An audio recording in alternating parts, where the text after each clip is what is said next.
જય સ્વામિનારાયણ. શ્રી સ્વામિનારાયણ ગુરુકુળ રાજકોટ સંસ્થાન દ્વારા આયોજિત SGIS ઓનલાઈન ગુરુકુળમાં આપ સર્વે વિદ્યાર્થી મિત્રોનું હું તેજસ કાલાણી હાર્દિક સ્વાગત કરું છું. વિદ્યાર્થી મિત્રો, chapter number 7 and now part number 5, જેમાં આપણે ચર્ચા કરવાના છીએ સ્વાધ્યાય 7.2 ને લગતા 4 પ્રશ્નોની. પ્રથમ 4 પ્રશ્નો જે આપણે આ પાર્ટની અંદર આજે આપણે સોલ્વ કરવાના છે. તો વિદ્યાર્થી મિત્રો, આની પહેલાના પાર્ટમાં પાર્ટ નંબર 4 ની અંદર આપણે ત્રિકોણના ગુણધર્મ વિશેનો અભ્યાસ કર્યો, જેની અંદર સમદ્વિભુજ ત્રિકોણ અને સમબાજુ ત્રિકોણ વિશે આપણે જોયું. સમદ્વિભુજ ત્રિકોણને એના ગુણધર્મને જોયા બાદ આપણે પ્રમેય 7.2 અને પ્રમેય 7.3 ની ચર્ચા કરી. પ્રમેય 7.2 એવું કહે છે કે સમદ્વિભુજ ત્રિકોણની જે બે સમાન બાજુઓ હોય એની સામેના ખૂણાઓ પણ સમાન હોય, જ્યારે પ્રમેય 7.3 એવું કહે છે કે જો ત્રિકોણના બે ખૂણાઓ સમાન હોય તો એ બંને ખૂણાઓની સામસામેની બાજુઓ પણ સમાન હોય. એને અનુલક્ષીને આપણે આ 4 પ્રશ્નો જે સોલ્વ કરવાના છે. આ ઉપરાંત આપણે આની પહેલાના પાર્ટની અંદર મીન્સ કે જે સેકન્ડ એન્ડ થર્ડ પાર્ટ છે, જેની અંદર આપણે સ્વાધ્યાય 7.1 જે આપણે અલગ અલગ પ્રશ્નો અલગ અલગ એકરૂપતાને આધારે જે શરત હતી, બાખુબા, ખુખુબા, બાબાબા, એ શરતને પણ આપણે અહીં જોવાની છે. તો શરૂ કરીએ આજનો આ પાર્ટ. અહીં ક્વેશ્ચન નંબર 1 ની અંદર તમને આપેલ છે કે AB બરાબર AC હોય તેવો સમદ્વિભુજ ત્રિકોણ ABC છે. એટલે કે પક્ષની અંદર આપણને શું આપેલું છે? તો સૌપ્રથમ પક્ષમાં આપણને આપેલ છે કેવો ત્રિકોણ છે? તો કે સમદ્વિભુજ ત્રિકોણ છે. સમદ્વિભુજ ત્રિકોણ છે જેમાં AB બરાબર AC છે. તો આપણને સમદ્વિભુજ ત્રિકોણ આપેલ છે, AB બરાબર AC, એટલે કે એની જે સમાન બાજુઓ એ પણ આપેલ છે. ખૂણા B અને ખૂણા C ના દ્વિભાજકો એકબીજાને O માં છેદે છે. આ ખૂણા B નો દ્વિભાજક છે, ખૂણા C નો દ્વિભાજક છે, એ બંને કેમાં છે? તો કે O બિંદુએ છેદે છે. ત્યારબાદ અને O A અને O ને પણ જોડવાનો છે, એટલે આ આકૃતિની રચના છે આપણને આ રીતના આપેલી જ છે. સાબિત શું કરવાનું છે? OB equal to OC. હવે સાબિત કરવાનું હોય એ આપણે કેમાં લખી છીએ? તો કે સાધ્ય. તો સૌથી પહેલું સાબિત કરવાનું છે OB ઇક્વલ ટુ OC. અને બીજું શું સાબિત કરવાનું છે? તો કે AO છે એ ખૂણા એનો દ્વિભાજક છે. તો કે AO એ ખૂણા એનો દ્વિભાજક છે. આ આપણે સાબિત કરવાનું છે. હવે તો કે આકૃતિને આધારે આપણે જે સાબિત કરવાનું છે એ સાબિત કરશું. તો સાબિતીમાં કેવી રીતે થાય તો ધ્યાન આપજો. સાબિતી સૌથી પહેલા આપણને જે આપેલ છે કે ત્રિકોણ ABC છે એ સમદ્વિભુજ ત્રિકોણ છે, જેમાં AB અને AC એ બંને આપેલ છે. હવે જે સાબિત કરવાનું છે એમાં આપણને જે બાકીનો ડેટા છે, જે દ્વિભાજકનો, એનો કન્સેપ્ટ આપણે જે ઉપયોગ કરવાનો છે. તો અહીં જે ખૂણા A નો દ્વિભાજક અને ખૂણા C નો દ્વિભાજક, બરોબર, અહીં ખૂણા B અને ખૂણા C નો દ્વિભાજક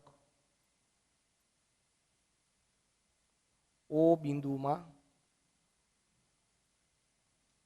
છેદે છે. હવે આ બંને O બિંદુમાં છેદે છે એનો મતલબ તો કે દ્વિભાજક છે. દ્વિભાજક હોય તો O B C, એટલે કે પેલા ખૂણો B, સૌથી પહેલા તો બંને સરખા છે. કઈ કઈ બાજુઓ? તો કે AB અને AC.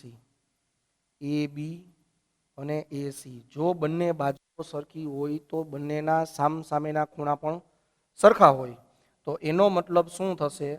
તો કે ખૂણો B ઇક્વલ ટુ ખૂણો C થશે. અને જો આખા ખૂણા B ઇક્વલ ટુ ખૂણો C હોય તો એનો અડધો ખૂણો એટલે કે 1/2 ખૂણો B, 1/2 ખૂણો C, એટલે કે એના અડધા અડધા ખૂણા પણ કેવા થશે? તો કે સમાન થશે. અડધા ખૂણાનો મતલબ શું? અહીં કરશું આપણે ખૂણો OBC, એટલે કે આ ખૂણો અને આ ખૂણો એ બંને સમાન થશે. બરોબર છે? એટલે કે ખૂણો OBC ઇક્વલ ટુ ખૂણો OCB. OBC જેવો છે એવો જ OCB થાય. હવે અહીંથી પાછું આપણે પ્રમેયનો ઉપયોગ કરીએ કે જો બે ખૂણા સમાન હોય, આ બંને ખૂણા સમાન છે, તો તેની સામસામેની બાજુઓ પણ કેવી થાય? તો કે સરખી થાય. એટલે કે OB બરાબર OC, જે પહેલું પરિણામ છે આપણે સાબિત થઈ ગયું. તેથી OB ઇક્વલ ટુ OC. કઈ રીતે આપણે સાબિત કરેલું છે? તો કે પ્રમેય 7.3 ને આધારે. પ્રમેય 7.3 ને આધારે આપણે આ પરિણામ છે એ સાબિત કરેલું છે. હજુ પણ સેકન્ડ રિઝલ્ટ બાકી છે. બીજું જે સાબિત કરવાનું છે એ છે AO, એ ખૂણા એનો દ્વિભાજક છે. તો AO જે છે એ ખૂણા એનો દ્વિભાજક કઈ રીતે થાય? તો એમાં પણ આપણે જે ઉપયોગ કરવાનો છે એ આપે શરતનો. તો અહીં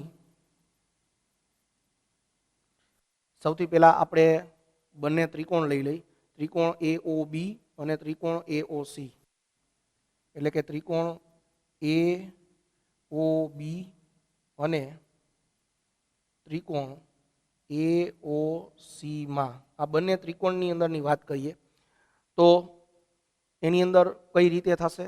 તો કે એની અંદર આપણને AB બરાબર AC આપેલ છે. AB બરાબર AC આ વસ્તુ આપણને પક્ષમાં જ આપેલ છે. ત્યારબાદ AO જે સામાન્ય બાજુ છે બંને ત્રિકોણની, AO is equal two AO, એ બંને શું છે? તો કે સામાન્ય બાજુ. તો આ બંને સામાન્ય બાજુ આપણને આપેલી છે. હવે ત્રીજી વસ્તુ શું આવી? તો કે ઉપરથી આપણે હમણાં જ સાબિત કર્યું OB ઇક્વલ ટુ OC. એનો મતલબ આ બંને બાજુ સરખી છે, આ બંને બાજુ સરખી થઈ, આ બાજુ સરખી થઈ. એનો મતલબ ત્રણ બાજુઓ સરખી થઈ. તો બા એકરૂપતાની શરતને આધારે બંને ત્રિકોણ કેવા થયા? એકરૂપ ત્રિકોણ. તો OB is equal two OC. તો બા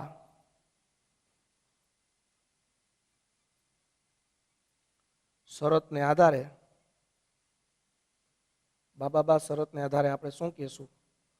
તો કે ત્રિકોણ AOB અને ત્રિકોણ AOC, ત્રિકોણ AOB એકરૂપ ત્રિકોણ AOC થશે.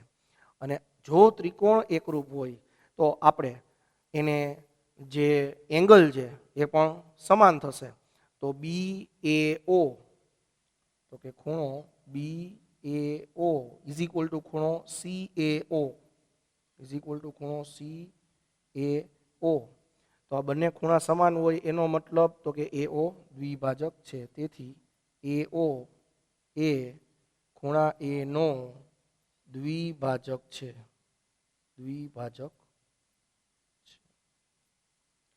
તો આમ આપણને બંને પરિણામ છે એ મળી જાય છે. નાઉ સેકન્ડ ક્વેશ્ચન. સેકન્ડ ક્વેશ્ચનની અંદર આપણને શું આપેલ છે? તો સેકન્ડ ક્વેશ્ચનમાં એવું છે કે ત્રિકોણ ABC માં AD એ BC નો લંબ દ્વિભાજક છે. વિદ્યાર્થી મિત્રો, લંબ દ્વિભાજકનો કન્સેપ્ટ છે સમજવો ખાસ અગત્યનો બની જાય છે. જ્યારે બી તમારી સામે આ લંબ દ્વિભાજક શબ્દ આવે ત્યારે તમારે બે વસ્તુ સમજવાની છે. ધ્યાન આપજો. જ્યારે કોઈ પણ નો લંબ દ્વિભાજક કહીએ તો એ લંબ દ્વિભાજક સામેની બાજુમાં રેસ્ટ થાય છે. એ ખૂણા એનો લંબ દ્વિભાજક છે એ BC ઉપર રેસ્ટ કરે છે, પણ કેવા ખૂણે? લંબ દ્વિભાજક એટલે કે લંબ એટલે કે 90 ના ખૂણે રેસ્ટ કરે છે. એટલે કે ખૂણો 90 નો બનાવશે. બીજી અને ખૂબ જ ઇમ્પોર્ટન્ટ વાત કે જે જગ્યાએ એનો ખૂણો બને છે ત્યાંથી બંને બાજુ કેવી થાય છે?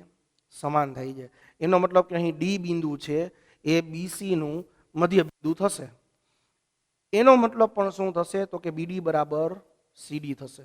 આ વસ્તુ ખાસ અગત્યની છે, કારણ કે લંબ દ્વિભાજક શબ્દ છે એ આપણને બે વસ્તુ આપે છે. આમાં એક તો ખૂણો સમાન આપે છે, એટલે કે ADB અને ADC બંને કાટખૂણા. ત્યારબાદ બીજું શું આપે છે? તો કે બે બાજુ સરખી આપે છે, BD અને CD. ખૂબ જ ઇઝી ક્વેશ્ચન છે, એ આપણે સોલ્વ કરી શકાય એમ છે. તો આ પ્રશ્નને આપણે સોલ્વ કરીએ તો સૌથી પહેલા તો પક્ષ શું આપેલ છે? પક્ષમાં આપણને એવું આપેલ છે કે ત્રિકોણ ABC માં ખૂણા A નો લંબ દ્વિભાજક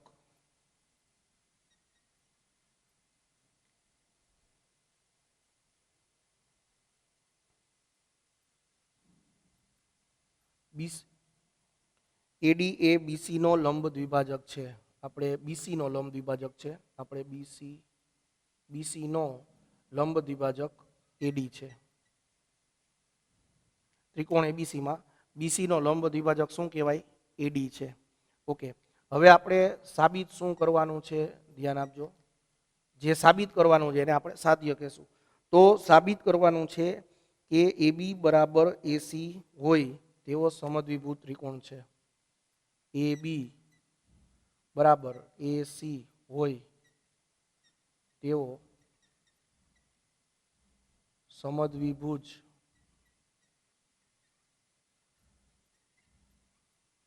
ત્રિકોણ છે. તો હવે આપણે જે સાબિત કરવાનું છે શું છે? તો કે આ જે ત્રિકોણ આપેલ છે એની અંદર સૌથી પહેલા પક્ષને આધારે આપણે જોશું સાબિતી.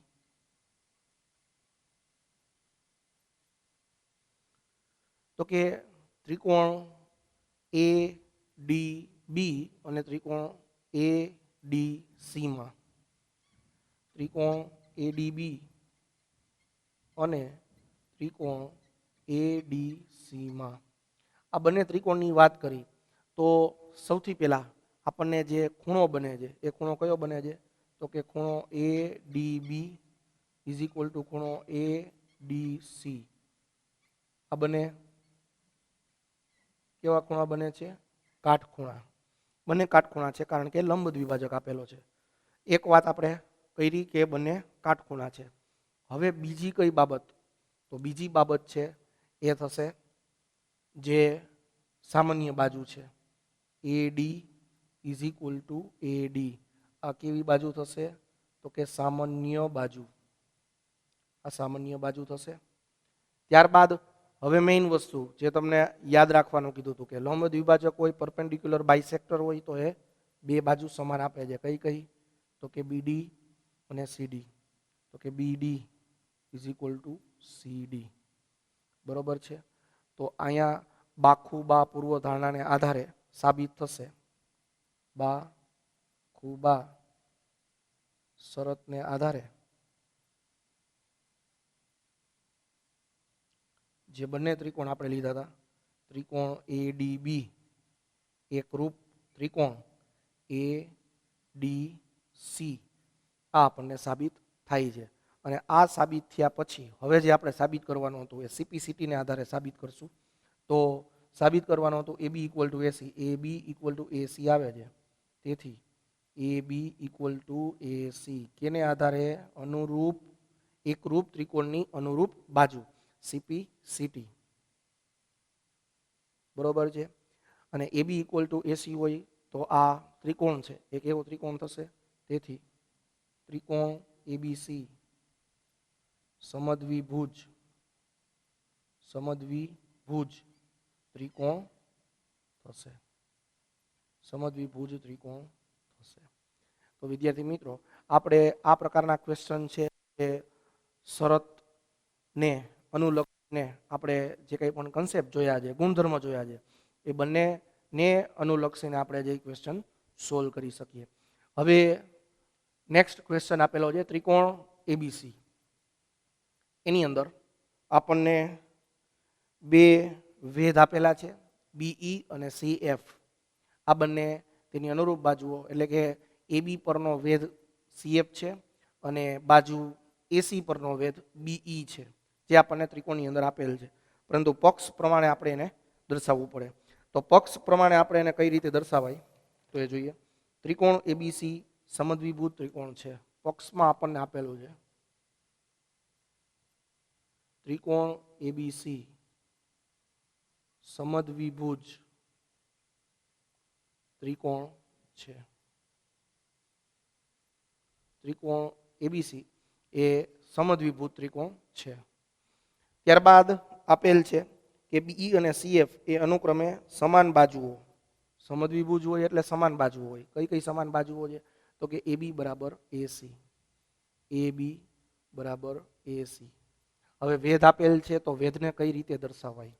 તો વેધ આપેલ છે તો વેધને કઈ રીતે દર્શાવાય? તો કે એબી વેધ એટલે કે લંબ છે સીએફ તથા એસી લંબ છે બીઈ. આ વેધને આપણે સાંકેતિક ભાષામાં આ રીતે દર્શાવી શકાય. હવે આપણે જે સાબિત કરવાનું છે તે શું સાબિત કરવાનું છે? પક્ષ આપણને આપેલ છે, સાબિત શું કરવાનું છે? તો સાબિત એવું કરવાનું છે કે આ બંને વેધ સમાન છે, એટલે કે BE is equal two CF. આપણે આ વેધ છે એ સાબિત કરવાના છે. તો કઈ રીતે સાબિત કરી શકાય? તો સાબિત કરવા માટે ખાસ ધ્યાન આપજો. સૌથી પહેલા તો આપણે ત્રિકોણ જે એઈબી, ત્રિકોણ એઈબી એ કાટકોણ ત્રિકોણ છે, બરોબર છે? તો ત્રિકોણ એઈબી તથા ત્રિકોણ એએફસી, ત્રિકોણ એએફસી માં આ બંને ત્રિકોણની આપણે ચર્ચા કરીએ. તો આ બંને ત્રિકોણની અંદર પહેલા તો કાટખૂણા સમાન છે. તો કે ખૂણો એઈબી ઇઝ ઇક્વલ ટુ ખૂણો એએફસી.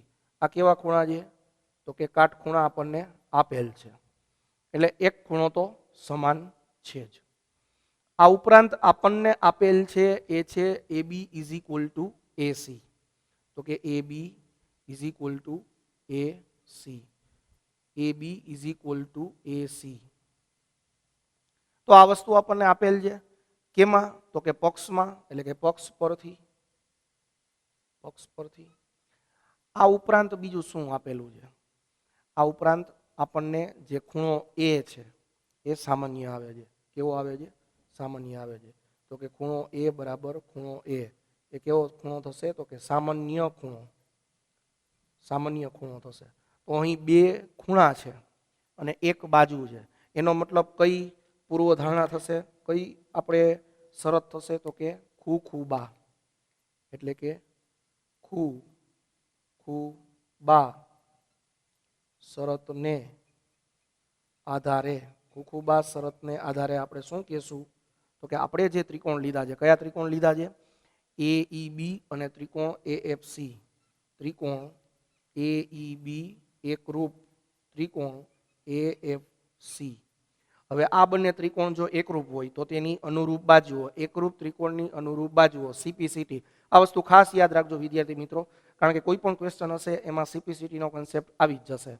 સીપીસીટી શું છે? તો કે એકરૂપ ત્રિકોણ આવી ગયા તો એની અનુરૂપ બાજુ. અનુરૂપ બાજુ એટલે શું? ધ્યાન આપો. આ બાજુ હું એ લઉં તો સામે એફ, એ બંને સમાન છે. જો હું બી લઉં તો અહીંયા સીએફ, એ બંને સમાન છે. જો હું એબી લઉં તો એસી, એ બંને સમાન છે. આ કોન્સેપ્ટને કહેવાય સીપીસીટી. ઓકે, એકરૂપ ત્રિકોણની અનુરૂપ બાજુ. આપણે સાબિત કરવાનું છે બી ઇક્વલ ટુ સીએફ, તો બી ઇક્વલ ટુ સીએફ આવી જાય છે. તો સાબિત થઈ ગયું છે. કેને આધારે? તો કે સીપીસીટીને આધારે. તો કે BE is equal two CF. કેને આધારે તમે સાબિત કર્યું તે લખવું ખાસ અગત્યનું બને છે. સીપીસીટીને આધારે સાબિત થાય છે. કોઈ પણ સાબિતી તમે આપો ત્યારે તમારે છેલ્લે સાબિત થાય છે આવું દર્શાવવું. ખૂબ જ સિમ્પલ પ્રકારના ક્વેશ્ચન છે. ઇઝીલી એક જ કન્સેપ્ટને આધારે આપણે સોલ્વ કરી શકીએ છીએ. નાવ ક્વેશ્ચન નંબર 4, આકૃતિ સેમ છે, બરોબર છે? જે ક્વેશ્ચન 3 ની હતી એ જ ક્વેશ્ચન 4 ની છે, બટ સાબિત કરવાનું શું છે? તો ક્વેશ્ચન નંબર 4 ની અંદર તમને આપેલ છે.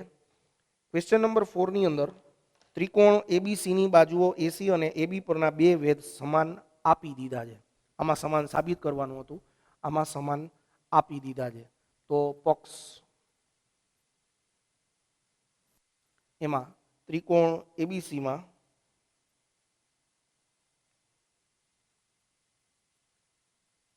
સમદ્વિભુજ તો આપણે સાબિત કરવાનું છે, એટલે ત્રિકોણ એબીસીમાં સૌથી પહેલા વેધ છે, એટલે કે એબી માં સીએફ તથા જે બીજું છે એસી એ લંબ છે બીઈ. આ બંને વેધ છે અને બીઈ ઇક્વલ ટુ CF આપેલ છે, વેધ તમને સમાન આપેલ છે. ચાલો સાબિત શું કરવાનું છે? તો સાબિતમાં બે વસ્તુ છે. તો પહેલી વસ્તુ સાબિત કરવાની છે કે ત્રિકોણ ABE એકરૂપ ત્રિકોણ ACF, આ વસ્તુ જે આપણે સાબિત કરવાની છે. અને બીજી સાબિત કરવાની છે AB ઇક્વલ ટુ AC, એટલે કે ત્રિકોણ ABC સમદ્વિભુજ ત્રિકોણ થાય. ખૂબ જ સિમ્પલ આ જ પ્રકારની સાબિતી છે, આ ક્વેશ્ચનમાં આવી શકે. એ જ રીતના આપણે જે સાબિત કરવાનું છે એ જ આપણે લેશું. તો સાબિતીની અંદર આપણે વાત થઈ હતી કે જે ત્રિકોણને સાબિત કરવાના હોય એ જ ત્રિકોણ આપણે લેવા, જેથી કરીને ઇઝીલી સાબિત કરી શકાય. તો ત્રિકોણ ABE અને ત્રિકોણ ACF માં આ બંને ત્રિકોણની વાત કરીએ તો આ બંને ત્રિકોણની અંદર આપણને આપેલું શું છે? તો આપેલું એ છે BE અને CF, એ પક્ષમાં આપેલ છે. BE ઇક્વલ ટુ CF, આ આપણને પક્ષમાં આપેલ છે. આ ઉપરાંત વેધ છે એટલે બંને ખૂણા પણ સમાન થશે. તો અહીં ખૂણા છે જ, તો ખૂણો છે AEB ઇક્વલ ટુ ખૂણો AFC, એ શું થશે? તો કે કાટખૂણા થશે. અને ત્યારબાદ બીજું શું થશે? તો કે ખૂણો A ઇક્વલ ટુ ખૂણો A સામાન્ય ખૂણો થશે. કેવો ખૂણો થશે? તો કે સામાન્ય ખૂણો. તો અહીં પણ ખૂબા શરતને આધારે શું સાબિત થશે? તો કે બંને ત્રિકોણ છે એ એકરૂપ સાબિત થશે. એટલે કે ત્રિકોણ ABE એકરૂપ ત્રિકોણ ACF. ચાલો પહેલું પરિણામ છે સાબિત થઈ ગયું છે. નાવ સેકન્ડ, એકરૂપ ત્રિકોણની અનુરૂપ બાજુ CPCT. રેડી? AB અને AC બંને ક્રમમાં આવે છે. એટલે AB ઇક્વલ ટુ AC. કારણ આપશું તો કે CPCT. આ પરિણામ બે સાબિત થઈ ગયું છે. તેથી ત્રિકોણ ABC કેવો ત્રિકોણ થાય? તો કે સમદ્વિભુજ ત્રિકોણ છે. સમદ્વિભુજ ત્રિકોણ છે તેમ સાબિત થાય છે. તો વિદ્યાર્થી મિત્રો, આપણે આ પાઠની અંદર સ્વાધ્યાય 7.2 ના પ્રથમ 4 ક્વેશ્ચનનો અભ્યાસ કર્યો. ખૂબ જ ઇઝી ક્વેશ્ચન આપેલા છે. આવા જ આગળ પ્રશ્નો આવશે 5 થી 8, જે આપણે નેક્સ્ટ પાર્ટની અંદર જોશું. તો વિદ્યાર્થી મિત્રો, આશા રાખું છું કે તમને આ પાઠની અંદર સમજાવવામાં આવેલા 4 પ્રશ્નો સમજાઈ ગયા હશે. તો આ વિડીયોને લાઈક કરો, શેર કરો. મળીએ નેક્સ્ટ પાર્ટની અંદર. ત્યાં સુધી સૌ વિદ્યાર્થી મિત્રોને મારા જય સ્વામિનારાયણ.